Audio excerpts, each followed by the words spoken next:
Bismillahirrahmanirrahim. Alhamdulillah wassalatu wassalamu ala Rasulillah Muhammadin wa ala alihi wa ashabihi wa man tabi'ahum bi ihsanin ila yaumiddin. Saudara-saudaraku kaum muslimin dan kaum muslimat yang mendengar kajian di siang hari ini melalui Bali Mengaji atau melalui media Sunnah Aceh atau melalui akun Haris Abu Naufal.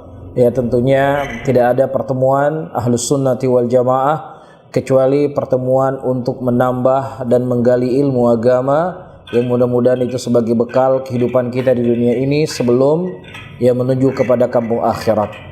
Pertama, perlu kita ketahui agama Islam yang diturunkan oleh Allah Subhanahu wa taala adalah agama yang sempurna dan bentuk kesempurnaannya dijaga oleh Allah Subhanahu wa taala sampai yaumul qiyamah. Allah menyebutkan di dalam ayatnya, inna nahnu nazzalna dzikra wa inna lahu lahafizun.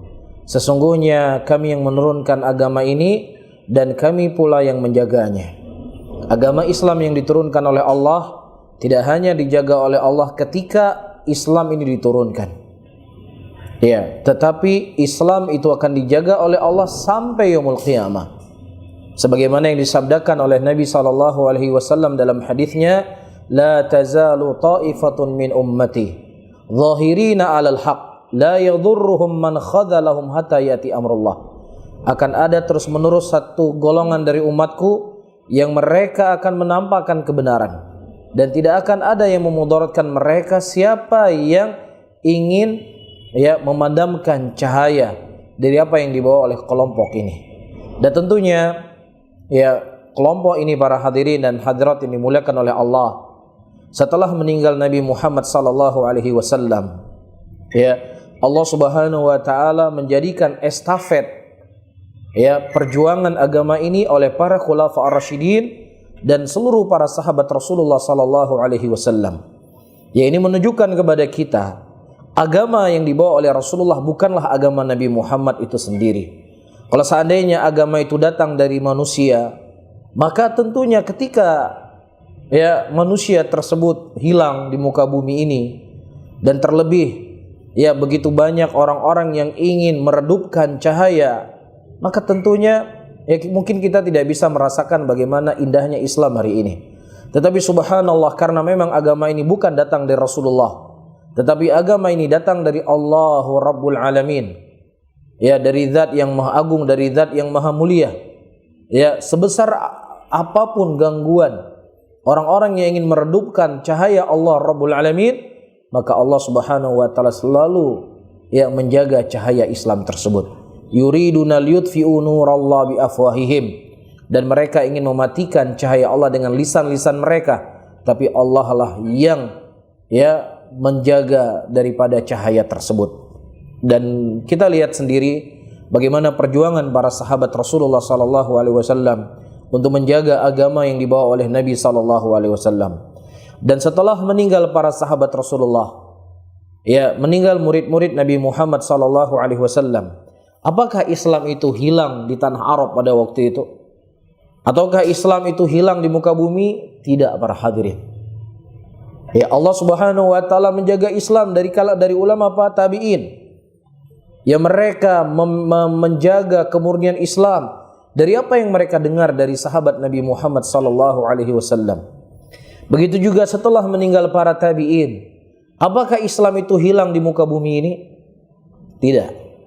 Allah Subhanahu wa taala menjaga Islam dengan didatangkan para tabi'in yang mereka memurnikan Islam yang dibawa oleh Nabi sallallahu alaihi wasallam dari apa yang telah mereka dengar dari murid Nabi Muhammad sallallahu alaihi wasallam, ya, para tabi'in, dan kemudian selanjutnya para imam yang 4. Ya, ini merupakan salah satu dari bentuk penjagaan Allah kepada agama ini. Ada ulama-ulama rabbaniyin, ada ulama-ulama ar-rasikhin, ada ulama-ulama yang mereka memiliki kecemburuan kepada Islam dan kecemburuan kepada umat Islam. Ya, sehingga mereka mengorbankan waktu, nyawa, darah dan harta mereka untuk menyebarkan agama Allahur Rabbul Alamin. Sehingga kedudukan mereka dalam Islam memiliki ya tingkat yang sangat agung di sisi Allah Subhanahu wa taala. Sehingga kita yang datang setelahnya dari ulama-ulama tersebut, para hadirin, tentunya kita tidak bisa terlepas dari mereka. Kalau seandainya kita melepaskan diri kita dari mereka, maka hakikatnya kita telah melepaskan diri kita dari ajaran Islam itu sendiri. Karena tidaklah datangnya mereka, para ulama tersebut, ya, dan terkhusus ya karena pembahasan kita akidah Imam Syafi'i, ya, mereka ayyuhal hadirun wal hadirat yang dimuliakan oleh Allah, menjaga agama Allah dengan mengingkari apa yang bukan bagian dari agama Allah, yang orang-orang berusaha untuk menjadikan itu bagian dari agama Allah Subhanahu wa taala. Dan ini sebagai hal yang sudah sangat sering kita sampaikan, bahwasanya Ahlus Sunnati wal Jamaah, orang yang mereka berintima kepada manhajus salaf, mereka adalah orang-orang yang tidak akan mungkin melepaskan, ya, menjadikan para ulama sebagai rujukan di dalam mereka beragama. Dan karena di negeri kita kebanyakan adalah Syafi'iyah, sehingga kita ingin lebih mendalami akidah al-Imam Syafi'i sebagaimana yang telah dijelaskan dan diterangkan oleh para ulama. Karena pembahasan masalah akidah dalam Syafi'i, ya, dari ulama-ulama Syafi'i itu insya Allah lebih mudah untuk kita fahami daripada, ya, ilmu fikih dalam mazhab Syafi'iyah. Mungkin perlu orang-orang yang khusus, orang-orang yang memang betul-betul mendalami mazhab Syafi'i dalam masalah fikih, karena memang ada qaul mu'tamad, ada qaul qadim, ada qaul jadid, ya, ada qaul ini, ada qaul itu, sehingga butuh mungkin kedalaman ilmu yang lebih, dan mungkin butuh, ya, membaca kitab-kitab yang lebih banyak supaya lebih mengenal mazhab Syafi'i dari sisi fikih. Adapun dari sisi akidah, alhamdulillah, ya, kita dengan mudah sekali bisa mendapatkan bagaimana Imam Syafi'i dan murid-murid al-Imam Syafi'i rahimahullah, ya, ternukilkan dari buku-buku dan kitab-kitab mereka, dari apa yang telah mereka ambil dari guru-guru mereka atau dari Imam Syafi'i itu sendiri. Dan kitab yang saya baca di siang hari ini, saudara-saudaraku muslimin, adalah Muqaddimah Syarrus Sunnah lil Muzani rahimahullah, yang ditulis oleh Syekh Abdul Razak hafizahullah ta'ala. Dalam kitab ini beliau menukilkan murid-murid dan orang-orang yang belajar dari murid al-Imam Syafi'i rahimahullah, dan mereka menukilkan apa yang datang dari imam besar ini. Disebutkan oleh Syekh Abdul Razak hafizahullah ta'ala, bainama hunaka aqwamun ja'u ba'dal imam Syafi'i intasabu ila madhhabihi fil ibadat walakinnahum khalafuhu fil aqidah wa usulul diyanah. Ya, di sana ada kaum yang mereka datang setelah al-Imam Syafi'i, yang mereka menisbatkan diri mereka kepada mazhab Syafi'i dalam ibadah. Ya, mereka mengambil fikih dari fikih Syafi'i. Salatnya Syafi'i, puasanya Syafi'i, ya, hajinya cara Syafi'i, dan seterusnya. Walakinnahum, kita tidak mengomentari masalah ini, ya. Seperti yang saya sebutkan, ini butuh pemahaman yang mendalam dan butuh membaca banyak buku, butuh banyak menelaah daripada ucapan-ucapan ulama Syafi'iyah. Ya, terkhusus ucapan Al-Baihaqi atau ucapan Al-Imam An-Nawawi dan yang semisal dengannya. Walakinnahum, kita fokusnya di sini. Walakinnahum khalafuhu fil aqidah wa usul diyanah. Akan tetapi ada orang-orang yang mereka menisbatkan diri kepada mazhab Syafi'iyah, tetapi mereka menyelisihi Syafi'i dalam masalah akidah dan dalam masalah usul agama ini. Dan kita sebagai seorang penuntut ilmu tentunya tidak akan berani berucap dengan ucapan yang besar seperti ini. Tetapi kita sebagai seorang penuntut ilmu menukilkan apa yang ditulis oleh para ulama. Dan Syekh Abdul Razak hafizahullah ta'ala, beliau tidak hanya menukilkan atau cuman sekedar membuat opini, tetapi insya Allah nanti kita akan melihat beliau menukilkan dari ulama-ulama Syafi'iyah, dari murid-murid al-Imam Syafi'i, ya, akan pembenaran apa yang beliau sebutkan di sini.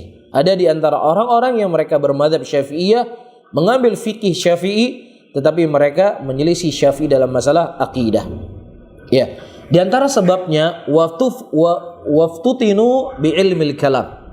Sebab di antara sebab yang paling terbesar, ya ada di antara mereka terfitnah dengan ilmu kalam. Taib, kita mungkin sering mendengar ilmu kalam. Ya, apa sebenarnya ilmu kalam tersebut? Dari definisi yang didefinisikan oleh para ulama dengan beberapa ibarah tentang apa itu ilmu kalam dan mengkerucut kepada satu hal. Ilmu kalam adalah ilmu mengenal tentang aqidatul islamiyah dengan akal. Itu ilmu kalam.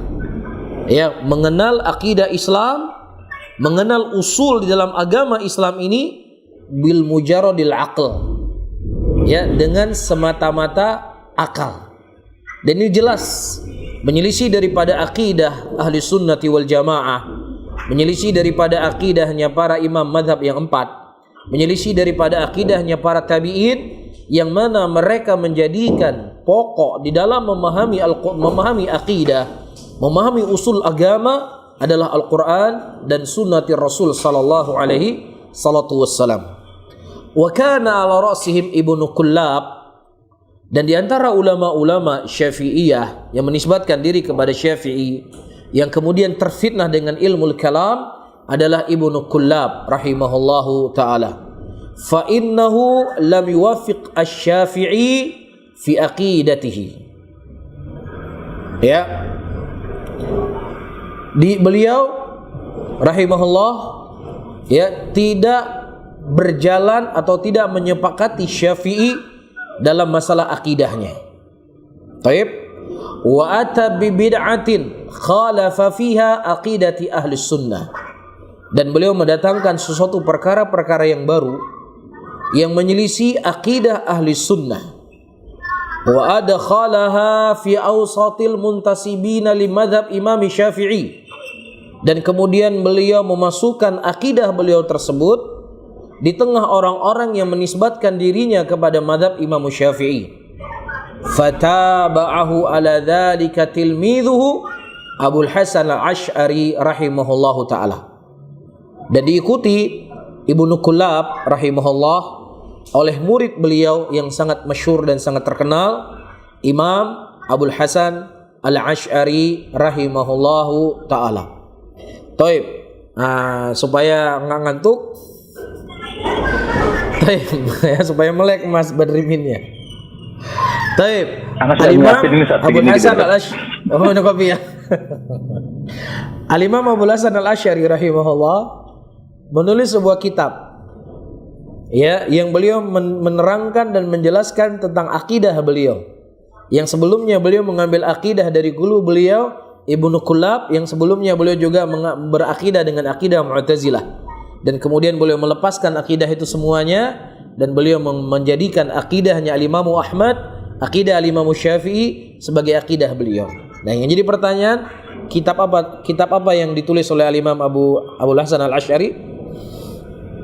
Atau ada yang lain di samping? Al-Ibanah ya? Masya Allah, kitab Al-Ibanah.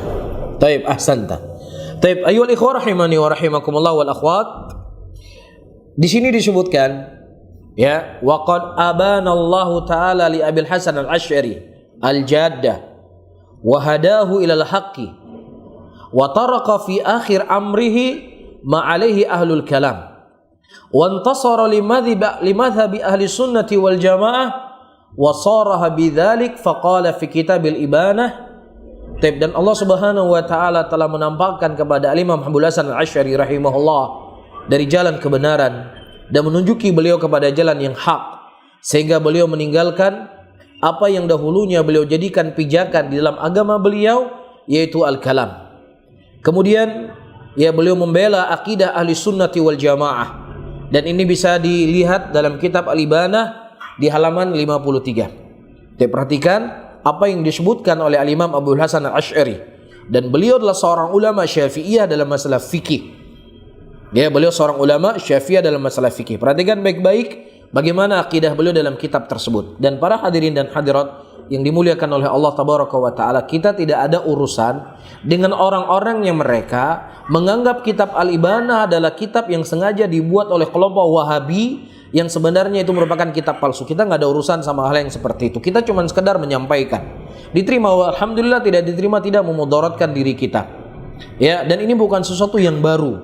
Ali bin Abi Thalib radhiyallahu taala anhu, di masa hidupnya beliau dianggap beliau sebagai Tuhan oleh kelompok As-Sabaiyah, dan Ali sendiri yang mengingkari kalau beliau itu bukan Tuhan. Apakah diterima? Tidak diterima oleh pengikut Sabaiyah pada waktu itu. Sehingga juga tidak ada jaminan kalau seandainya Al-Imam Abul Hasan Al-Asy'ari, ya beliau bangkit dari kuburnya dan beliau kemudian berkata, sesungguhnya kitab Al-Ibanah itulah kitab yang betul-betul saya tulis. Tidak ada jaminan akan diterima.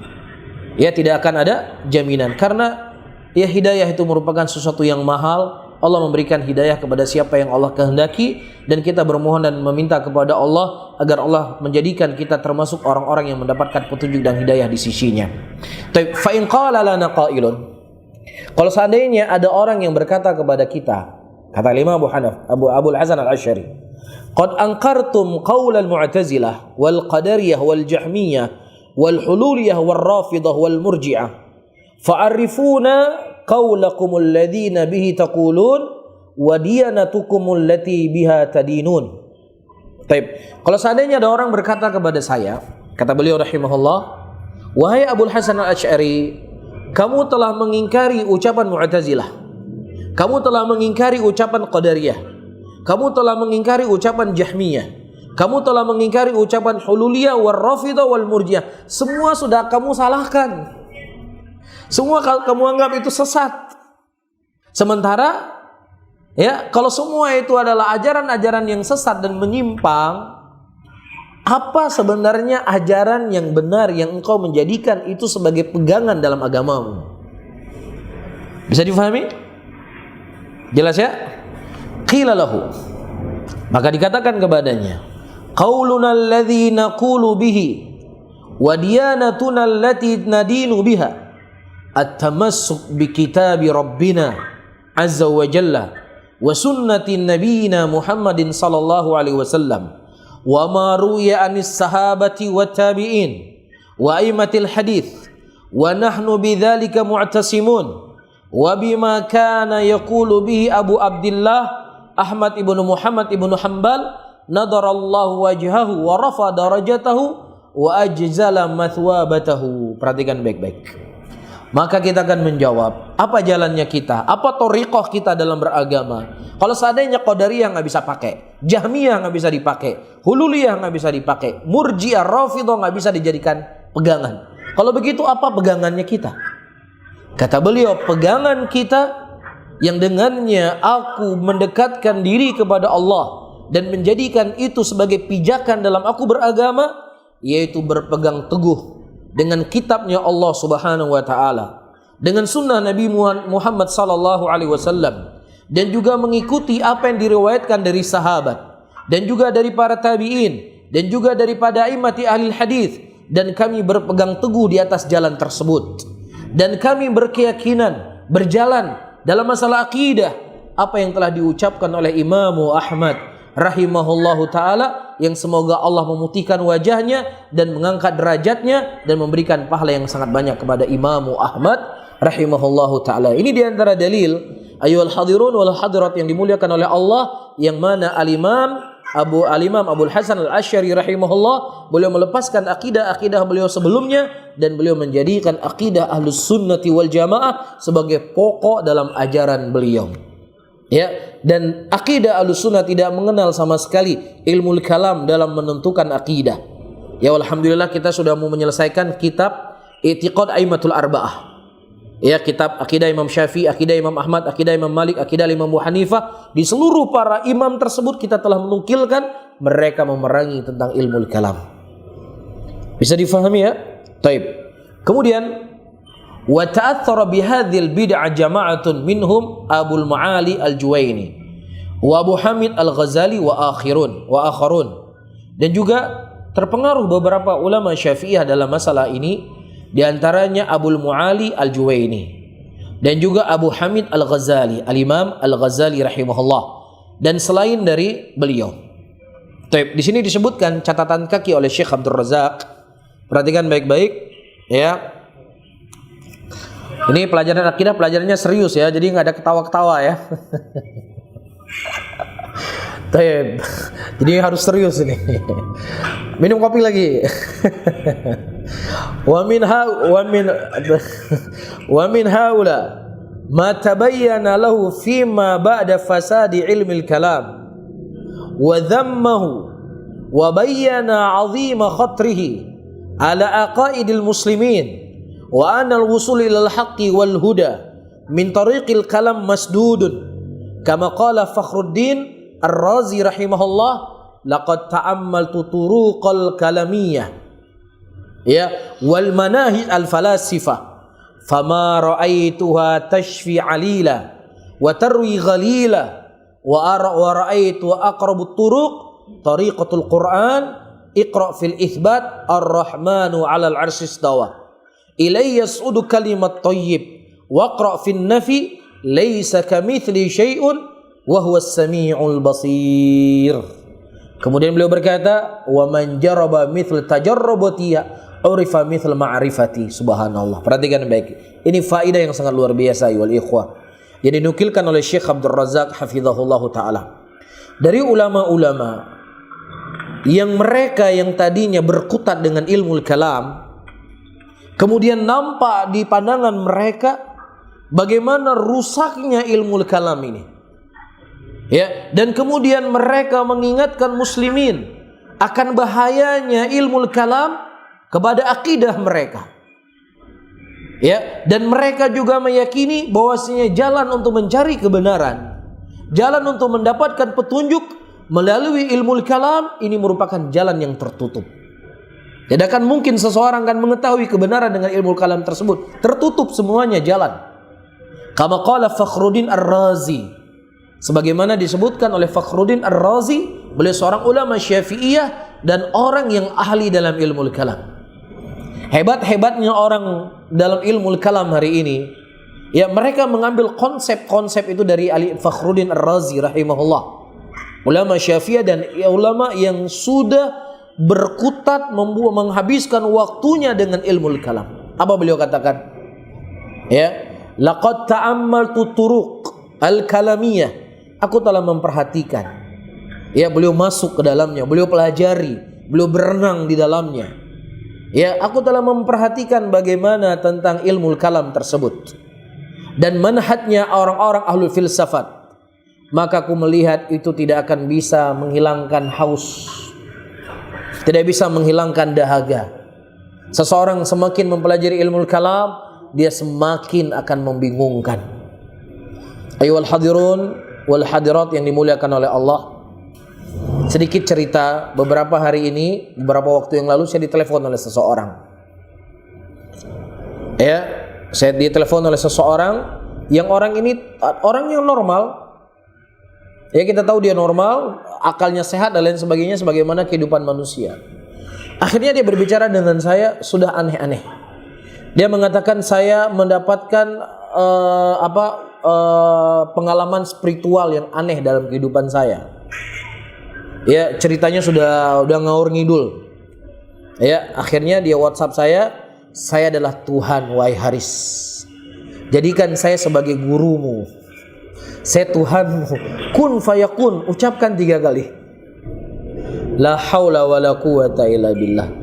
Cari tahu, kemudian saya cari tahu kenapa dia bisa berucap seperti itu. Ternyata dia mendengar kajian-kajian yang membahas tentang ilmu kalam. Rusak dunianya, rusak akhiratnya. Hilang akalnya sudah.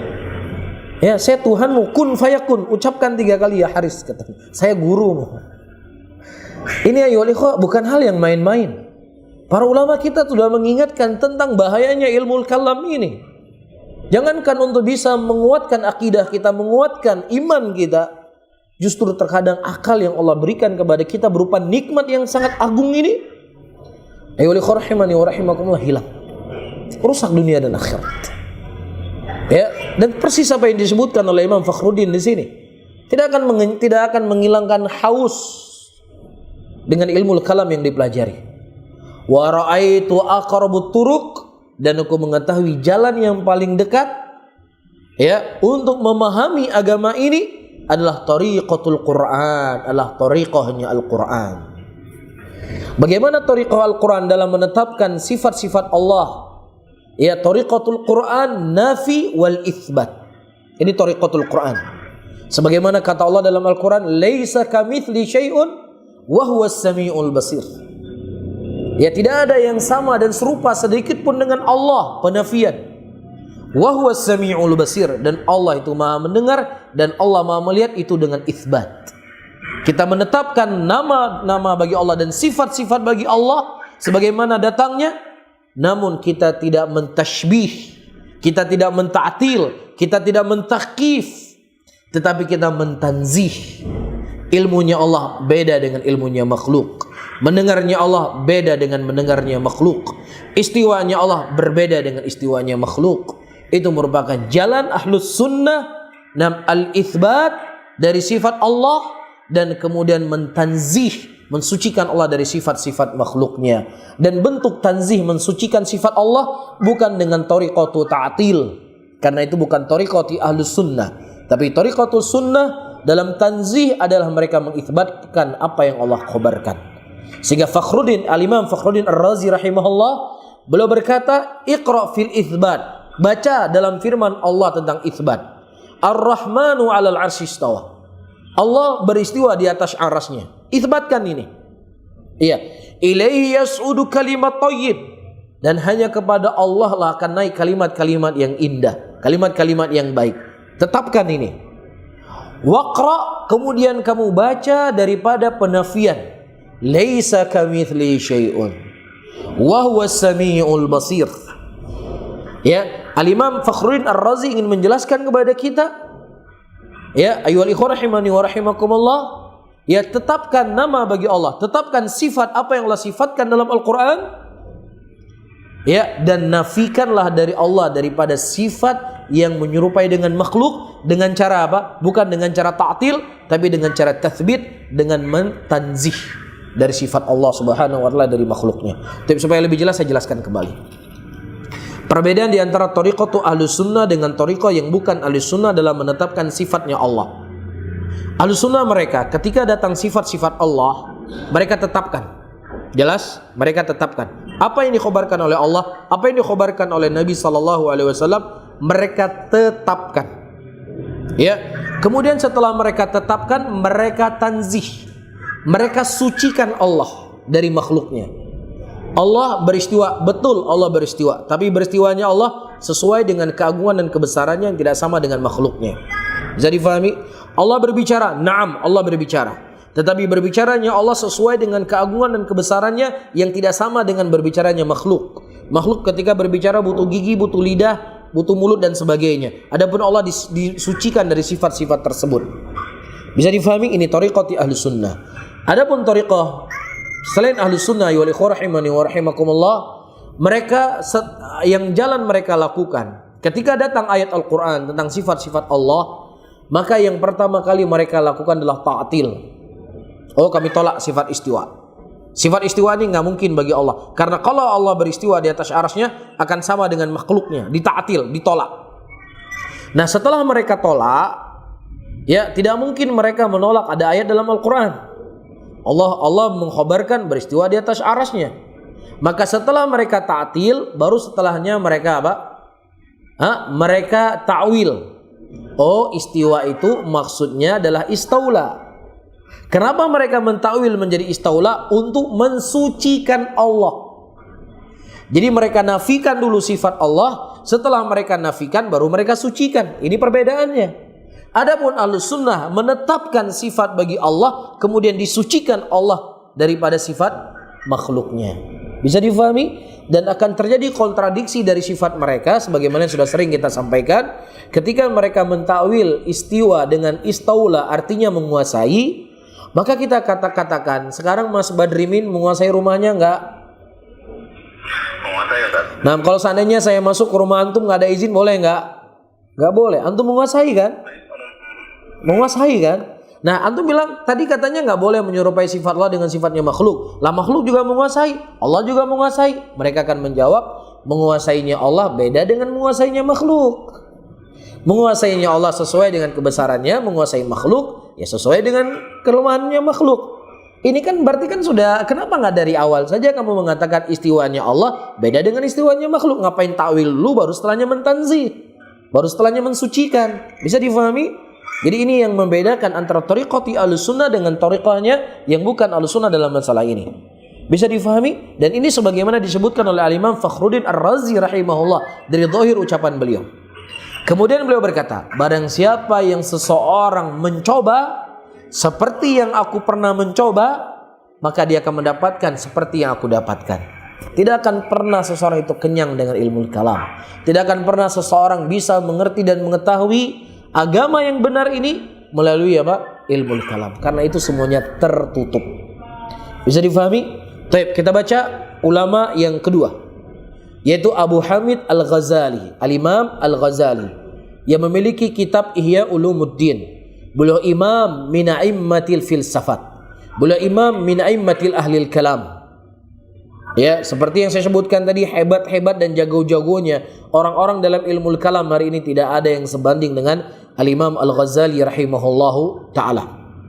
Beliau berkata, "Ya rahimani wa rahimakumullah, fasma' hadha mimman khabara al-kalam, thumma qalahu ba'da haqiqatil khibrah wa ba'da taghalghal fi ila muntaha darajatul mutakallimin wajada dzalik ila ta'ammuq fi ulumul ukhra siwa nu'il kalam wa tahaqqaq tariq ila haqa'iq al-ma'rifah min hadzal wajh masdudun." Kata Imam Al-Ghazali rahimahullah, ya, fasma', dengarkanlah ini, mimman khabaral kalam, dari orang-orang yang memang sudah terjun kepada ilmu kalam ini. Ya, dari orang-orang yang mereka telah mengetahui persis bagaimana tentang ilmu kalam ini. Bahkan mereka sudah sampai kepada puncak daripada ilmu kalam tersebut. Dan kemudian mereka membuat kesimpulan, kata Imam Ghazali, bahwasanya jalan-jalan untuk mengetahui kebenaran melalui ilmu kalam itu semuanya tertutup. Ya, tidak ada jalan untuk mengenal Allah melalui ilmu kalam ini kecuali semakin akan membuat orang jauh dari Allah Rabbul Alamin. Wa qad naqala Ibnu Abi Iz hadzal ruju' min ghairi man taqaddam ka Syahrastani wa bil Ma'ali Juwaini wa ghairuhuma. Ya, dan ulama-ulama yang menukilkan ucapan Al-Imam Ghazali ini bukan ucapan saya nggak pernah bertemu dengan Imam Ghazali ya. Jadi Imam Ghazali yang saya baca tadi itu dinukilkan oleh Syahrastani, dinukilkan oleh Abu Ma'ali Al-Juwaini dari ulama-ulama Syafi'iyah yang mereka menukilkan dari Al-Imam Al-Ghazali. Beliau sudah rujuk daripada ilmu kalam tersebut. Dan ini bisa dibaca dalam syarah Aqidah At-Tahawiyah miliknya Ibnu Abi Iz rahimahullah dari kalangan Hanafiyah. Di jilid yang pertama di halaman 238 bagaimana Al-Imam Imam Al-Ghazali rahimahullah beliau rujuk dari kalimat tersebut. Bahkan disebutkan dalam riwayat yang lain, Al-Imam Al-Ghazali di akhir hayatnya beliau memeluk Sahih Bukhari. Beliau memeluk Sahih Bukhari. Ya, dan beliau mengatakan bahwasanya semua seperti yang kita sebutkan tadi, dan ternyata kebenaran itu ada pada Sahih Bukhari, yaitu mengenal Allah melalui jalannya Rasulullah sallallahu alaihi wassalam. Taib, jelas ya? Taib, kemudian kita baca ayyuhal ikhwah rahimani wa rahimakumullah. Fatarattaba ala dzalik nusyu' madaris kalamiyah taqaddim al-aql ala an-naql. Ya, dan tiara usul pokok dari orang-orang yang bergelut dengan ilmu kalam, mereka lebih mengedepankan akal mereka dibandingkan nukilan yang datang dari Allah dan Rasulnya. Washtaghalat bi ta'wilin nusus, dan mereka tersibukkan dengan mentakwil ayat-ayat Allah, mentakwil hadis-hadis Rasulullah sallallahu alaihi wasallam tentang sifat-sifat Allah. Wa raddal adilah bi tariq maltawiyah wa qa'adu fi dzalikal qawaid, dan mereka menolak ayat-ayat Allah, menolak hadis-hadis Rasulullah dengan jalan-jalan yang bukan jalan-jalan yang selamat, bukan jalan-jalan daripada jalan para aimatus salaf. Bahkan mereka membuat kaidah-kaidah. Di antara kaidah yang sangat masyhur dari kalangan mereka, wa kullu nassin awham tashbihan awilhu aw fawwid warum tanzihan. Setiap nas yang awham, yang seakan-akan dia itu mutasyabih, maka wajib engkau takwil ayat-ayat tersebut. Ya, wajib engkau serahkan maknanya kepada Allah sebagai bentuk untuk mensucikan Allah Rabbul Alamin. Makanya ya walikhwan rahimani wa rahimakumullah, setiap kita membaca ayat Al-Quran Ar-Rahmanu ala arsyistawa, mereka selalu akan berkata ini ayat mutasyabih, ini ayat yang masih ngambang, ini bukan ayat yang jelas. Maka ayat yang ngambang ini, yang tidak jelas ini, wajib untuk kita takwil. Gak boleh kita menerima ayat sebagaimana zahirnya, gak boleh kita menerima hadis sebagaimana zahirnya. Ini wajib untuk kita takwil sebagai bentuk untuk mensucikan Allah Rabbul Alamin. Ini kaidahnya mereka. Bisa difahami ya? Ini akidahnya mereka. Dan kaidah-kaidah ini tidak pernah kita dengar daripada imam madhab yang 4. Tidak pernah kita dengar dari imamnya para tabi'in, dan tidak pernah kita dengar dari para sahabat Rasulullah sallallahu alaihi wasallam. Bahkan orang-orang yang cerdas dari kalangan mereka berkata, jalannya para aimatus salaf di dalam memahami sifat-sifat Allah itu mereka berjalan sebagaimana zahirnya. Sebagaimana zahirnya. Itu saya pernah mendengar sekali ceramah melalui YouTube. Beliau berkata, jalannya para aimatus salaf itu memahami sebagaimana zahirnya. Adapun ulama al-mutaakhirin, mereka khawatirkan umat Islam salah dalam memahami daripada sifat-sifat Allah, sehingga agar tidak dikhawatirkan mereka salah faham dengan sifat-sifat Allah, maka wajib untuk kita mentakwilnya. Tujuannya apa? Untuk menjaga akidah muslimin. Tujuannya untuk mensucikan Allah Subhanahu wa taala. Tetapi para hadirin dan hadirat, ini bukan solusi. Ini bukan cara. Karena sebaik-baik cara adalah caranya para salaf, bagaimana cara mereka memahami sifatnya Allah. Kalau kita melihat daripada ingin mensucikan Allah, orang Nasrani ketika mereka mengatakan Isa itu adalah anaknya Tuhan, apakah mereka maksudkan ingin mencela Allah? Mereka tidak ingin mencela Allah, mereka ingin tetap beribadah kepada Allah. Mereka tetap memuliakan Allah. Tetapi cara mereka memuliakan Allah dengan cara yang salah, dengan cara yang keliru. Mereka mensucikan Allah juga dengan cara yang keliru, sehingga Allah vonis mereka dengan orang-orang yang kufur. Begitu juga kelompok Jahmiyah. Kelompok Jahmiyah, kelompok yang dikafirkan oleh para ulama Islam. Mereka menolak semua sifat-sifat Allah dan nama-nama Allah. Yang mereka hanya menetapkan wujud bagi Allah Subhanahu wa taala. Kalau kita tanya, wahai Jahmiyah, kenapa ente menolak sifat-sifat Allah? Kenapa ente menolak nama-nama Allah? Dia akan mengatakan untuk mensucikan Allah agar Allah tidak sama dengan makhluknya. Jadi tujuannya semua tanzih. Ketika dia memiliki tujuan untuk mensucikan Allah, tetapi dengan cara yang salah, maka dia akan salah. Tetapi cara yang benar dalam tanzih mensucikan Allah adalah caranya para aimatus salaf. Bukan cara saya, bukan cara Mas Badrimin, bukan cara guru-guru kita, tapi caranya para aimatus salaf. Dari imam madhab yang 4, dari para tabi'in, para tabi'ut tabi'in, dan apa yang ternukilkan dari mereka, para sahabat Rasulullah sallallahu alaihi wasallam. Sudah jam berapa Mas Badrimin? Setengah jam lagi. Setengah jam lagi? Materinya setengah jam lagi atau sama tanya jawabnya? Sama tanya jawabnya. Baik, Masya Allah. Saya baca sedikit lagi. Sepertinya mungkin minggu depan kita sambung satu kali pertemuan lagi. Sepertinya nggak habis. Siap. Biar lebih sempurna faidahnya ya. Siap nggak? Banget. Iya, insyaallah. Barakallahu fiik. Hatta wujida fi ba'di Syafi'iyah man yaqul an nafsihi, bahkan didapatkan dari sebagian Syafi'iyah ada yang mengatakan Syafi'i madhaban. Kami Syafi'i secara madhab fikih. Al-Qadari maslakan. Ya, kami dalam Qadariyah, maslak kami Qadari. Adapun akidah kami adalah Al-Asy'ari. Mafhum? Wa ka'annahu lam yartadhi aqidati Syafi'i wa maslakahu fantusiba fi aqidatihi li Abil Hasan Al-Asy'ari wa fil maslak tariqatus Sufiyyah Al-Qadariyah. Ya, seakan-akan mereka tidak ridho dengan akidah Imam Syafi'i. Ya, mereka tidak puas dengan jalannya Al-Imam Syafi'i. Sehingga mereka menisbatkan akidah mereka kepada Al-Imam Abul Hasan Al-Asy'ari, dan dalam masalah tariqah mereka mengambil tariqatus Sufiyyah Al-Qadariyah. Dan ini bukanlah sebuah isapan jempol para hadirin dan hadirat. Inilah sesuatu yang terucap di lisan-lisan mereka.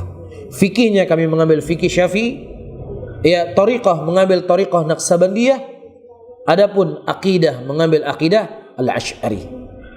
Ya, silahkan seseorang ya mengaku A, mengaku B, mengaku Z, silahkan. Wala yadurruna, tidak memudaratkan kita. Tetapi yang paling penting ketika seseorang mengaku A, B dan C, dia memiliki jawaban nanti di hadapan Allah Subhanahu wa taala, dan dia harus memiliki jawaban ya apa yang diajak manusia nanti di hadapan Allah Subhanahu wa taala. Adapun kita hanya cuman sekedar menyampaikan, kita tidak lebih fasih dari Nabi Nuh alaihissalam. Kita tidak lebih taat daripada Nabi Nuh alaihissalam. Kita tidak memiliki kesabaran lebih daripada sabarnya Nabi Nuh alaihissalam. Beliau berdakwah 850 tahun lebih, bahkan mendekati 900 tahun. Berdakwahnya bukan seminggu sekali. Bukan sebulan sekali, kajian sebulan sekali dorong, enggak. Inni da'autu qaumi laila wa nahara falam yazidhum du'ai la firara. Aku mengajak mereka siang dan malam. Ya, dan tidaklah semakin aku mengajak mereka semakin jauh dariku. Ya, berapa orang yang ikut Nabi Nuh alaihissalam pada waktu itu? Kurang lebih yang mengikuti Nabi Nuh selama beliau berdakwah 900 tahun 80 orang saja. Ya, mungkin Mas Badrimin buka Bali mengaji, ya alhamdulillah mungkin lebih dari 80 orang bisa ditarik untuk bisa taat kepada Allah, bisa mengajak salat. Bukan berarti Mas Badrimin lebih hebat dari Nabi Nuh, jauh sekali, nggak ada perbandingan. Karena bukan dilihat dari sisi jumlah, dan juga nggak bisa dibanding. Seperti ibarat kata pepatah Arab, kalau seandainya pedang disamakan dengan ranting, maka akan menjatuhkan kedudukan pedang. Ya, namun syahid yang ingin kita sampaikan para hadirin dan hadirat yang dimuliakan oleh Allah, bagaimana hebatnya Nabi Nuh alaihissalam menyampaikan dakwah dengan ikhlas kepada Allah Rabbul Alamin, dibimbing wahyu langsung dari Allah Rabbul Alamin. Tetapi bersama dengan itu, tidaklah semua ucapan beliau diterima oleh manusia pada waktu itu. Ya, bahkan anak beliau sendiri tidak diterima oleh manusia. Al-Imam Abdullah bin Abbas radhiyallahu ta'ala anhu, habrul ilm, lautan ilmu, yang didoakan oleh Nabi sallallahu alaihi wasallam. Begitu fasih beliau berbicara, begitu kuat hujah yang beliau sampaikan di hadapan orang Khawarij. Toh ternyata hanya sebagian orang yang bertaubat dan sebagian orang lain tetap dengan akidahnya. Apalagi cuman si Haris yang berbicara, yang terkadang ngomongnya nggak jelas, kadang juga banyak ini dan itu. Ya wajar ketika tidak didengar, bisa difahami ya. Jadi apa yang ingin saya sampaikan, janganlah kemudian kita berputus asa, janganlah kemudian kita menganggap bermalas-malasan karena tidak ada orang yang mau menerima kita dan lain sebagainya. Itu bukan urusan kita. Yang paling terpenting bagi kita, bagaimana dakwah ini kita sampaikan. Yang terkadang dakwah ini akan disebarkan oleh Allah, ya ketika kita sudah meninggal, untuk menjaga, mungkin kita nggak pantas untuk melihat banyak orang-orang yang mengikuti kita, yang itu dikhawatirkan akan ada riya dalam qalbu kita karena memang iman kita lemah. Ya mungkin Allah menjaga itu semuanya setelah kita meninggal. Jadi intinya, ayoul hadirun, kita tidak melihat berapa banyak orang yang mendengar kajian kita, berapa banyak orang yang hadir. Yang paling penting bagaimana agama Allah kita sampaikan, apa yang datang dari Allah dan Rasulnya, itu yang paling terpenting. Jelas ya? Taib. Kemudian wa qulu hadhil madaris wa hadhil aqawil mubtada'ah lam yaqul biha al-Imam Syafi'i wa lam yaqul biha al-Muzani wa lam takun mawjudatun inda al-a'immatil akhirin wa inna manashat bisababi ilmi al-kalam wal falsafah thumma nusibat ba'da dhalika al-Imam Syafi'i wa a'immatus Syafi'iyah wa hum minha bura'. Semua daripada madaris ini, madrasah ilmu kalam dan ucapan-ucapan ilmu kalam ini, semua merupakan hal-hal yang baru yang tidak pernah diucapkan oleh al-Imam Syafi'i, tidak pernah juga terucapkan oleh al-Imam al-Muzani, dan juga tidak pernah ternukilkan dari imam-imam yang lainnya. Tetapi ini muncul disebabkan ilmu kalam dan ilmu filsafat. Kemudian mereka menisbatkan itu kepada Imam Syafi'i dan kepada ulama-ulama Syafi'iyah, dan sebenarnya Imam Syafi'i dan ulama-ulama Syafi'iyah berlepas diri dari itu semuanya. Ya, dan kita tidak ingin membangun sebuah opini cuman sekedar ucapan, kita nukilkan ucapan al-Imam Syafi'i dalam masalah ini. Bal kana al-Imam Syafi'i harban alal bid'ah wa ahliha. Bahkan kita mengetahui Imam Syafi'i, imamnya ahli sunnah, nasir sunnah, adalah imam yang memerangi bid'ah dan pelaku bid'ah. Min asyaddin nas nahyan anha. Dan beliau adalah manusia yang paling tegas dalam berbicara tentang bid'ah dan ilmu kalam. Wa min aqwalihi fi dzalik, dan dari ucapan al-Imam Syafi'i dalam masalah ini, hukmi fi ahli al-kalam ayudrabu bil jarid wa yuhmalu 'alal ibil wa yutafu bihim fil asyair wal qabail. Hukuman saya kepada ahli kalam dengan dipukul mereka memakai pelepah kurma, kemudian mereka dibawa di atas unta-unta, kemudian dikelilingi kampung dan kabilah-kabilah, wa yunadi alaihim, kemudian diteriaki, hadza jazaa'un man tarakal kitab was sunnah. Ini merupakan balasan orang-orang yang mereka meninggalkan Alkitab dan meninggalkan Al-Sunnah, waqbala alal ilmil kalam, dan mereka sibuk dengan ilmu kalam. Ini diantara ucapan yang sangat masyhur dari al-Imam Syafi'i rahimahullah, bagaimana tegasnya beliau memerangi ilmu kalam itu sendiri. Taib, kita lanjutkan. Wa yaqulu Syekhul Islam, berkata Syekhul Islam rahimahullah, man yatakallam fillahi wa asma'ihi wa sifatihi mim bima yukhaliful kitab was sunnata fa minal khaidina fi ayatillahi bil batil wa katsirun min haula yunsibu ila immatil muslimin ma lam yaquluhu fayunsibuna ila Syafi'i wa Ahmad ibn Hanbal wa Maliki wa Abi Hanifah min al-i'tiqadat ma lam yaqulu wa yaquluna liman taba'ahum hadha al-i'tiqadi imamil fulani fa idza tulibu bin naqli as-sahihi ana immah tabayyan kadhibuhum. Masya Allah, perhatikan baik-baik faedah yang sangat agung dari Syekhul Islam Ibnu Taimiyah rahimahullah. Catat baik-baik. Man yatakallam, siapa yang seseorang berbicara tentang Allah, berbicara tentang nama-namanya, juga berbicara tentang sifat-sifatnya, dari apa yang menyelisih Alkitab dan juga menyelisih dari sunnah, mereka adalah orang-orang yang berbicara tentang ayat-ayat Allah dengan kebatilan. Mereka berbicara sesuatu tanpa ilmu, tanpa pegangan yang jelas dari Al-Quran dan sunnah itu sendiri. Wa katsirun min haula, dan kebanyakan orang-orang yang mereka masuk dalam pembahasan ilmu kalam ini, dalam memahami sifat-sifat Allah, adalah orang-orang yang menisbatkan diri mereka kepada imam-imam muslimin, yang imam muslimin tersebut tidak pernah mengucapkan apa yang mereka nisbatkan kepada mereka. Dan ini sebagaimana apa yang Allah khabarkan dalam Al-Quranul Karim, ya, la yadkhul jannah illa man kana hudan aw nasara tilka amaniyuhum qul hatu burhanakum in kuntum shadiqin. Ya, tidak ada yang masuk surga kecuali hanya orang Yahudi dan orang Nasrani saja, pengakuan saja. Dan juga Allah mengatakan maka kana Ibrahimu Yahudiyya wala Nasraniyya walakin kana hanifan muslimah. Ketika orang Yahudi berkata kami pengikut Nabi Ibrahim, ketika orang Nasrani berkata kami juga pengikut Nabi Ibrahim. Yahudi mengatakan Uzair ibn Allah, kami pengikut Nabi Ibrahim. Orang Nasara mengatakan Isa sebagai anak Tuhan, kami pengikut Nabi Ibrahim. Mereka menutup kekufuran mereka, menutup kesyirikan mereka dengan nama besar Nabi Ibrahim alaihissalam. Tapi Allah bantah itu semuanya. Ibrahim itu bukan seorang Yahudi dan bukan juga seorang Nasrani, tapi Ibrahim adalah orang yang berada di atas jalan yang lurus. Bisa difahami ya? Fayansibuna ila Syafi'i, dan mereka menisbatkan sesuatu kepada Imam Syafi'i, kepada Imam Ahmad, kepada Imam Malik, ya, kepada Abu Hanifah, daripada i'tiqadat, daripada i'tiqad dari akidah dan keyakinan-keyakinan yang tidak pernah mereka ucapkan sama sekali.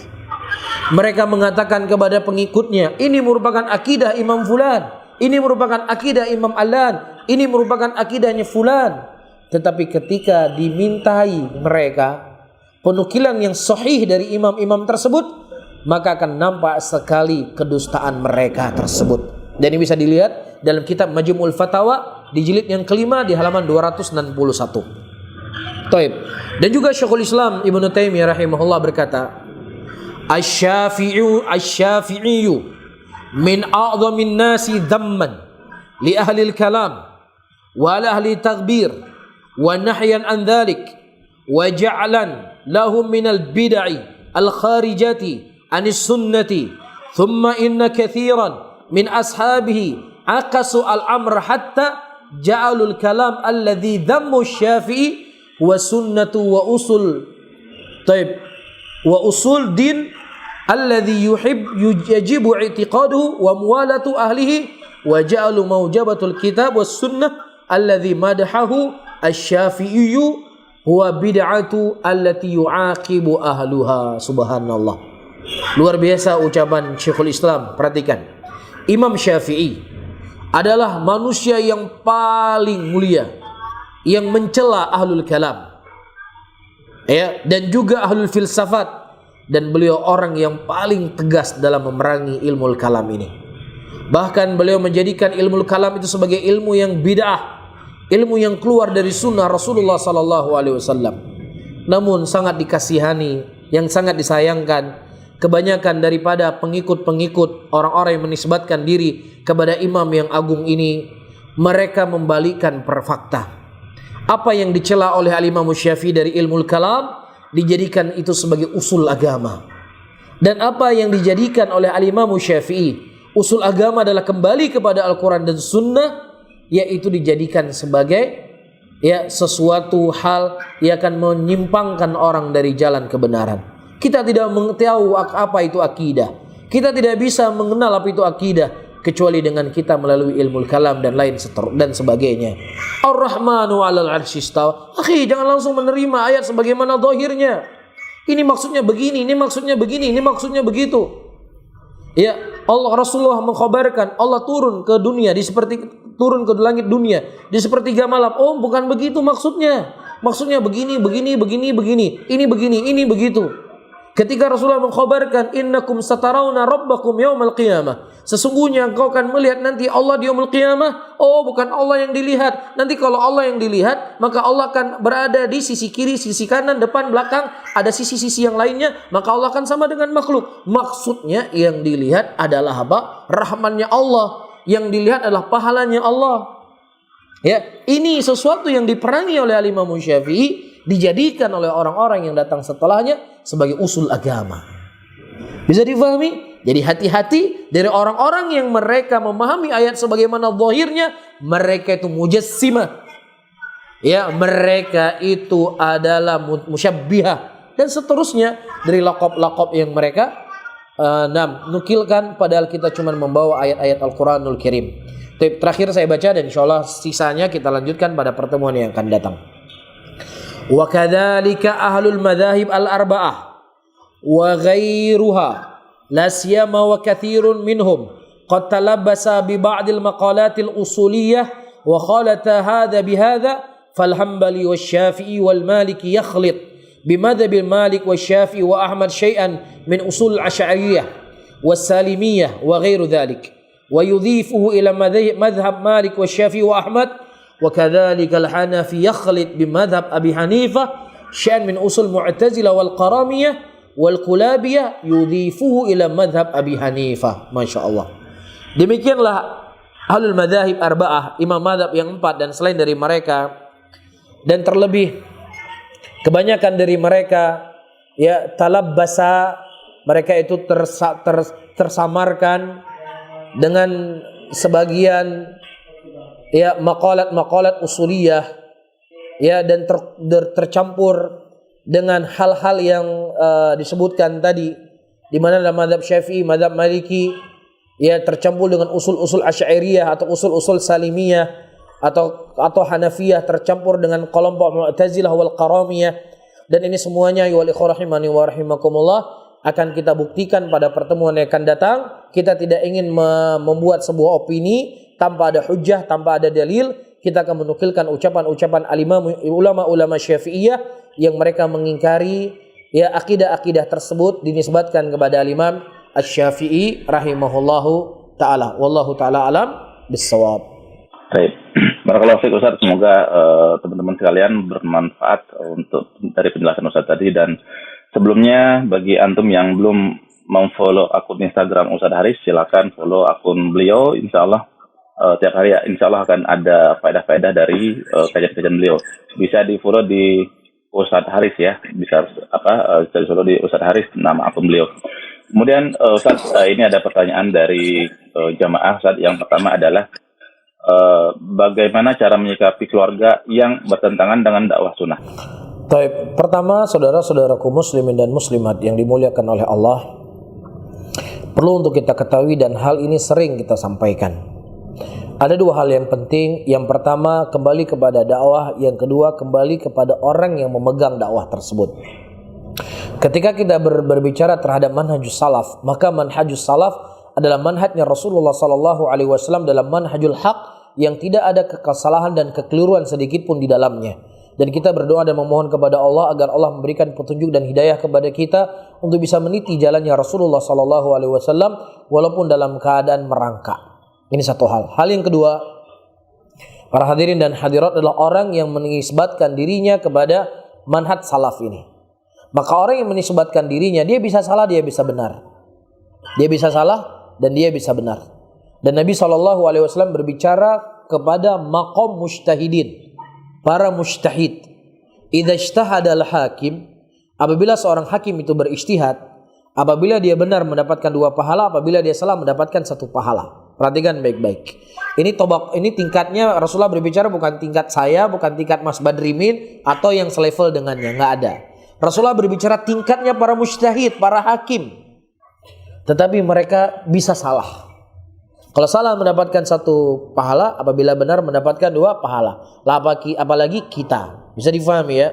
Sehingga yang pertama yang harus kita luruskan mungkin, ya kita pelajari dulu ya perkara-perkara yang pasti itu merupakan bagian dari sunnah Rasulullah. Ini kita pastikan dulu akidah tersebut, jalan tersebut, akhlak beliau dan lain sebagainya. Ya, ini satu hal penting ini.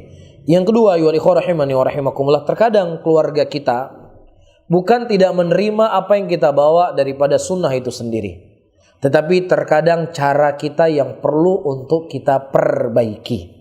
Karena Nabi SAW ya telah mengingatkan kita semuanya dan mengingatkan para sahabat beliau di zaman beliau. Baik, jadi kita lanjutkan kembali. Ayyuhal ikhwah rahimani wa rahimakumullah wal akhwat yang mendengar kajian di siang hari ini.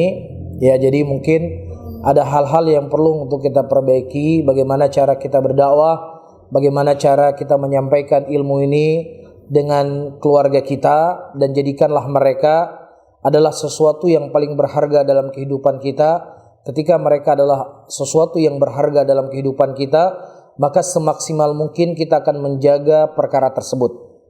Ya, kita akan menjaga mereka, kita akan bersabar. Ya, ketika mungkin masih sulit mereka untuk menerima, masih sulit untuk mereka menjalankan apa yang kita sampaikan, maka butuh kesabaran. Tetap berbuat baik kepada kedua orang tua, tetap berbuat baik kepada ayah dan ibu, dan tetap kita memberikan apa yang bisa kita berikan kepada kedua orang tua kita. Walaupun terkadang dia belum bisa menerima hari ini, insya Allah dia bisa menerima besok, bisa menerima minggu depan, bisa menerima bulan depan. Bersabar sebagaimana Abu Hurairah radhiyallahu taala anhu, begitu luar biasa beliau bersabar dengan ya ibu beliau yang waktu itu masih musyrik, sementara orang tua kita bukan musyrik, mereka muslimah. Mereka orang yang rajin sholat insya Allah dan seterusnya. Tapi ada beberapa hal yang mungkin butuh kesabaran dan butuh cara bagi kita untuk menyampaikan tersebut kepada mereka. Wallahu a'lam bishawab. Baik Ustaz, barakallahu fiik. Semoga yang bertanya tadi bisa paham tentang apa yang Ustaz sampaikan. Ustaz, tadi ada pertanyaan tentang jika ada yang bertanya tentang apakah kita ini ikut mazhab mana? Apakah itu suatu kewajiban untuk mengikuti mazhab tertentu, Ustaz? Tapi pembahasannya adalah pembahasan yang panjang. Ayyuhal ikhwah rahimani wa rahimakumullah. Ya, mungkin ada langkah baiknya untuk suatu saat nanti kita baca ucapan dari para ulama kita dalam permasalahan ini, ya supaya ketika ucapan ulama yang kita nukilkan, maka insya Allah itu akan mempersempit daripada perselisihan, daripada yang berbicara hanya seorang penuntut ilmu. Cuma ayyuhal ikhwah rahimani wa rahimakumullah, perlu untuk kita ketahui para imam madhab tersebut tidak ada di antara mereka yang berselisih, ya kecuali perselisihan mereka adalah perselisihan yang mamdudah, perselisihan yang terpuji di antara mereka. Kenapa? Karena mereka berselisih antara dalil dengan dalil. Perselisihan mereka bukan antara dalil dengan akal, tetapi perselisihan mereka antara dalil dengan dalil. Saya sebutkan satu contoh, ya. Saya sebutkan contoh. Para ulama berselisih pendapat di dalam masalah berdoa, mengangkat tangan ketika berdoa. Ya, terkhusus lagi ketika permasalahan untuk menolak bala. Nah, ketika menolak bala tersebut, apakah kita harus membuat tangan kita seperti ini? Ya, kita membalikan telapak tangan, ya, sebagaimana diamalkan oleh kebanyakan muslimin di negeri kita. Dan perlu untuk kita ketahui, datang hadis dari Anas bin Malik radhiyallahu taala anhu yang dikeluarkan oleh Imam Muslim dalam sahihnya, di mana Nabi SAW ketika beliau istisqa, meminta turun hujan pada waktu itu, beliau membalikan telapak tangannya. Ya, ketika dijauhkan dari bala dan lain sebagainya, ya, beliau membalikan telapak tangannya. Begitu zahir hadisnya, sehingga Imam Ibnu Rajab rahimahullah dan Imam An-Nawawi rahimahullah dari ulama Syafi'iyah, beliau berkata wa qala ashabuna wa ghairuhum, berkata ulama-ulama Syafi'iyah dan selain dari mereka, ketika kita meminta sesuatu kepada Allah, kita membuat tangan kita seperti ini. Namun ketika kita meminta sesuatu dari Allah agar dijauhi, kita membuat tangan kita seperti ini. Ya, ini adalah ucapan ulama Syafi'iyah dari zahir hadis yang datang dari Anas bin Malik radhiyallahu taala anhu. Namun sebagian para ulama yang lainnya, mereka mengatakan bahwasanya hadis dengan hadis yang sama, Nabi SAW pada waktu itu beliau mengangkat tangan seperti ini, tetap seperti ini.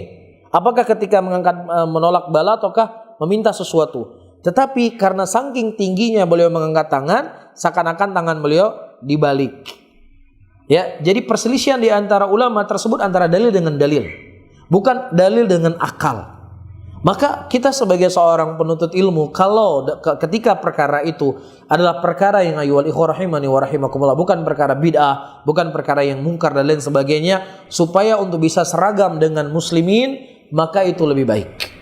Apabila kita seragam dengan muslimin, maka itu lebih baik, dan itu yang dinasihatkan oleh para ulama, di antaranya Syekh Shalih Fauzan dan masyayikh yang lainnya, selama itu bukan perkara-perkara yang terlarang, karena menjaga ya hati muslimin itu adalah salah satu dari sunnah Rasulullah sallallahu alaihi wasallam. Di antara dalilnya ya ikhwah yang sering saya sampaikan, Nabi sallallahu alaihi wasallam ketika beliau berhasil menguasai Mekah, ya, dan pintu Ka'bah yang tadinya hanya 2 pintu dibangun oleh Nabi Ibrahim, yang kemudian diubah menjadi 1 pintu.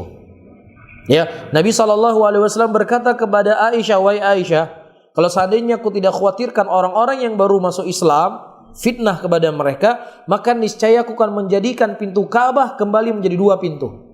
Dan aku akan menjadikan menjadikan pintu Ka'bah sebagaimana dibangun oleh Ibrahim." Tapi Rasulullah tidak mengubahnya. Karena apa? Untuk menjaga perasaan muslimin. Faham di sini? Ini perkara-perkara yang sifatnya bukan sebuah kewajiban. Karena apakah pintu Ka'bah 1 ataukah 2 tidak akan mengganggu orang yang tawaf, tidak akan mengganggu daripada ibadah tawaf itu sendiri, tidak akan merusak daripada ibadah tawaf itu sendiri. Ini diantara dalil yang disebutkan oleh Nabi SAW, pentingnya bagi kita untuk menjaga perasaan saudara-saudara kita muslimin. Terkadang ada sebagian para penuntut ilmu yang modal semangatnya terkadang nggak sebagaimana luas ilmu. Tentunya kita penuntut ilmu terus belajar dan menggali ilmu. Terkadang kesemangatan kita ini sunnah harus ditegakkan, nggak boleh nggak ditegakkan sunnah. Ya pokoknya sunnah Nabi kita harus nampakkan kepada umat, Mas. Makanya ente belajar tuh jangan tanggung. Lihat dalil yang lainnya. Bagaimana Rasulullah menjaga perasaan. Ya pokoknya ini sunnah harus kita amalkan, nggak boleh nggak. Betul, ini sunnah. Amalan ini juga sunnah, dan menjaga perasaan muslimin juga sunnah Nabi SAW. Bisa difahami ya? Ini hal yang perlu untuk kadang-kadang model orang-orang seperti inilah yang bikin merusak di tengah muslimin. Yang merusak citra dakwah sunnah yang begitu indah ini. Sehingga kelihatannya jumud, ya, adanya pinginnya cuma menyelisih orang aja. Tidak. Kita tidak ingin menyelisihi amalan muslimin selama amalan tersebut ya berdasarkan dengan dalil, dan di situ ada ucapan para ulama yang mengikat kita dengan dalil. Bisa difahami para hadirin? Ya, kecuali ada perkara yang kebid'ahan, perkara kesyirikan yang memang kita mengetahui itu betul-betul amalan kesyirikan, dan tidak mungkin al-Imam Syafi'i dan ulama-ulama Syafi'iyah, al-muhaqqiqin dari ulama-ulama Syafi'iyah mengajak umat untuk berbuat kesyirikan, itu tidak akan mungkin. Makanya kita berusaha semaksimal mungkin untuk menukilkan ucapan-ucapan ulama Syafi'iyah agar lebih mudah untuk kita merangkul saudara-saudara kita muslimin. Ya, wallahu alam bissawab. Baik, Masya Allah, barakallahu fiik Ustaz, jawabannya sangat-sangat berkesan banget. Tapi Ustaz, ada pertanyaan lagi yang tadi ada yang mengatakan bahwa ulama-ulama ahlus hadis semisal Ibnu Hajar Al-Asqalani dan yang lainnya adalah berakidah al-Asy'ari. Benarkah hal tersebut Ustaz, dan bagaimana cara menepi syubhat mereka? Tapi insyaallah akan kita baca pada pertemuan yang akan datang dari ucapan Al-Imam Nawawi dan ucapan Al-Hafidz Ibnu Hajar rahimahullah dalam masalah ini. Taib. Tunggu pekan depan insyaallah Ustaz ya. Ya, insyaallah lebih baik kita baca. Baik. Ustaz, pertanyaan terakhir mungkin karena sudah jam 4 sore di Bali dan jam 3 di Aceh Ustaz ya. Pertanyaan terakhir adalah, Ustaz, bagaimana pendapat yang mengatakan bahwa kita harus mengikuti dalam hal metode dakwah itu, misal ngikutin Ikhwanul Muslimin, kemudian dalam hal akidah mengikuti salafi, dalam hal ukhuwah dalam hal dakwah mengikuti jamaah tabligh dan selainnya gitu Ustaz. Bagaimana cara menyikapi syubhat tersebut Ustaz? Taib, saudara-saudaraku muslimin dan muslimat yang dimuliakan oleh Allah, jalannya Nabi SAW adalah jalan yang sempurna. Tidak ada kekurangan sedikit pun daripada jalannya Rasulullah SAW. Nabi SAW menyebutkan dalam hadisnya, taraktukum ala bayda lailuha ka'anhariha. Aku tinggalkan kalian di atas cahaya yang sangat terang menerang, yang mana malamnya itu bagaikan siangnya. Tidak akan sedikit pun tersembunyi daripada jalannya Nabi SAW. Dalam hadis yang lain, Rasulullah SAW menyebutkan, ya, dari hadis Abdullah bin Amr bin As, ma min nabiyyin illa yadulu ummatu ila khairin ma ya'lamulah, wa ma min nabiyyin illa hadara ummatahu min syarrin ma ya'lamulah. Tidak ada seorang nabi pun kecuali nabi tersebut telah menunjuki kepada umatnya dari jalan kebaikan apa yang diketahui, dan juga tidak ada seorang nabi pun kecuali mereka telah mengingatkan umatnya daripada jalan-jalan kejelekan apa yang telah diketahui oleh nabi tersebut. Sehingga apa jalan kebaikan? Jalan kebaikan adalah akidah, jalan kebaikan adalah akhlak, jalan kebaikan adalah metode dalam berdakwah, jalan kebaikan adalah siasat dan lain sebagainya. Itu semua telah ada pada sunnah Nabi Muhammad sallallahu alaihi wasallam. Ya, oleh karena itu Abdullah bin Mas'ud berkata, ittabi'u wa la tabtadi'u wa qad kufitum. Ikutilah oleh kalian daripada jalan Nabi kalian, dan jangan kalian membuat perkara-perkara yang baru. Sesungguhnya apa yang datang dari Nabi kalian itu sudah mencukupi untuk kalian. Bagaimana kemudian kita berkiblat dalam masalah dakwah kepada Jamaatut Tabligh, sementara Jamaah Tabligh mereka berdakwah di atas akidah yang bukan akidah ahli sunnati wal jamaah. Mereka sendiri pemimpinnya berkata bahwasanya jalannya itu berada di atas 4 tarekat Naksabandiyah dan tarekat-tarekat yang lainnya. Dan itu terbukti di dalam perjalanan dakwah mereka. Ya, dalam Jamaatut Tabligh dikenal yang namanya jaulah, yang dilakukan selesai sholat asar. Jadi kelompok itu dibagi menjadi 2. Ada satu kelompok di masjid yang mereka tugasnya adalah berzikir.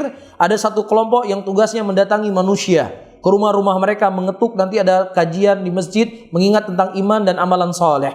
Ya, kemudian di tengah perjalanan mereka tidak boleh memetik pohon-pohonan, tidak boleh memetik daun-daunan. Kalau melihat rumah besar mereka segera bertawud agar rumah itu tidak ada dalam hati mereka. Kemudian ketika mereka pulang, yang tadi berzikir di masjid, kemudian berkumpul bersama-sama, berdoa sama-sama, ya Allah berilah hidayah kepada penduduk negeri ini, sambil menangis atau tidak menangis. Wallahu a'lam bishawab. Ini tarikat. Ini tarikatnya mereka. Ya, apakah Anda tidak merasa cukup dengan dakwah Rasulullah sallallahu alaihi wasallam yang mengajak manusia kepada tauhid? Yang mengajak manusia untuk membersihkan hati mereka dari segala bentuk keterikatan kepada makhluk. Sudah cukup. Ya, sehingga sesuatu perkara yang naudzubillah, ya, seakan-akan dakwah Rasulullah sallallahu alaihi wasallam dulu ya tidak benar karena Rasulullah tidak berdakwah 3 hari, 40 hari, 4 bulan. Oh, kami nggak maksudkan hari. Kami nggak maksudkan hari. Itu kan cuma wasilah, seperti kalian juga punya pasantren 3 tahun, 4 tahun. Ente faham? Dalam Jamaatut Tabligh, wahai Jamaah Tabligh, kalian punya ada istilahnya ya bayan tangguh. Ada istilahnya bayan sebelum bubar. Setelah hari terakhir ada bayan tangguh atau bayan apa namanya, lupa. Karena dulu saya pernah ikut Jamaah Tabligh cuma 1 tahun. Saya lupa bayan tangguh atau bayan apa namanya. Jadi ada bayan pembuka, ada bayan penutup. Jadi memang yang mereka inginkan adalah hari. Ya, hari ini bukan wasilah, tapi mereka menjadikan hari itu sebagai patokan. Ya, belum lagi cerita-cerita dongeng di situ yang mereka ceritakan. Ya, tanpa ada perhatian kepada akidah. Allah mampu, makhluk tidak mampu. Allah kuasa, makhluk tidak kuasa. Afillahi syakun fatiris samawati wal ard. Apakah kamu ragu kepada Allah yang menciptakan langit dan bumi sampai ngomong nangis-nangis Allah kuasa, makhluk tidak kuasa, Allah mampu, makhluk tidak mampu. Mas, Allah kuasa, makhluk tidak kuasa, Allah menciptakan, makhluk tidak menciptakan. Itu juga diyakini oleh orang musyrikin di zaman dahulu. Jadi ini sesuatu fitrah yang Allah berikan kepada manusia yang mana kita yakin akan rububiyahnya Allah. Tidak salah ucapannya betul. Tetapi ini bukan ghayah daripada dakwahnya Rasul sallallahu alaihi wasallam. Ghayah daripada dakwah Rasul adalah mengajak kepada tauhid. Ini satu hal. Hal yang kedua, kita harus mengikuti bagaimana metode pergerakannya Ikhwanul Muslimin. Apa yang mau kita ikuti? Kita mau masuk parlemen, mau masuk partai, masuk dalam demokrasi, kemudian yang tadinya berjenggot kemudian cukur jenggotnya. Kita mau ikut jalan seperti itu? Na'udzubillah. Ini adalah daripada syubhat yang paling batil fi hadzal zaman. Ya, cukupkan diri kita, akhlak sudah ada pada dari Nabi kita. Tinggal kita pelajari dari sunnah-sunnah Nabi kita sallallahu alaihi wasallam. Metode dakwah sudah ada dari Nabi kita. Cara yang paling mendetail sekalipun datang dari Nabi kita. Sudah cukup. Apa yang datang dari beliau itulah yang mencukupi kita dalam segala aspek kehidupan kita. Wallahu a'lam bishawab.